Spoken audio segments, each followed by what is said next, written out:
ભાવનગર જિલ્લાના જીવાદોરી Shetrunji dam overflow થયો હતો। સવારે 5 કલાકે 100% ડેમ ભરાઈ ગયો હતો। પાલિતાણા તથા તળાજા તાલુકાના અસરગ્રસ્ત ગામડાઓને એલર્ટ કરવામાં આવ્યા હતા।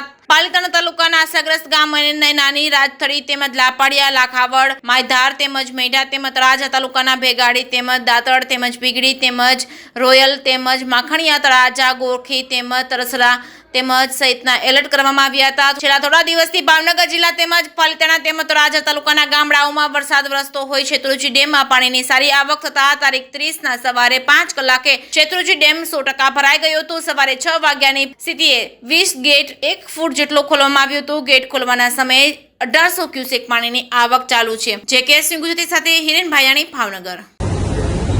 એમ બાલદિયા, નાયબ કાર્યપાલક ઇજનેર, શેત્રુંજી સિંચાઈ યોજના। ગઈકાલે ઉપરવાસમાં થયેલ ભારે વરસાદને કારણે શેત્રુંજી માલ ઓવરફ્લો થયેલ છે। શેત્રુંજી ડેમના 20 દરવાજા 1 ફૂટ ખોલવામાં આવેલા છે, જેમાંથી 1800 ક્યુસેકનો આઉટફ્લો તથા 1800 ક્યુસેકનો ઇનફ્લો ચાલુ છે। આ ડેમ ભરાવાને કારણે નીચવાસના 4 તાલુકાના 122 ગામના ખેડૂતોને ખૂબ ફાયદો થશે, તેમજ ભાવનગર શહેર, પાલિતાણા શહેર અને ગારિયાધાર જૂથ પાણી પુરવઠા યોજનાના પીવાના પાણીનો પ્રશ્ન હલ થઈ જશે।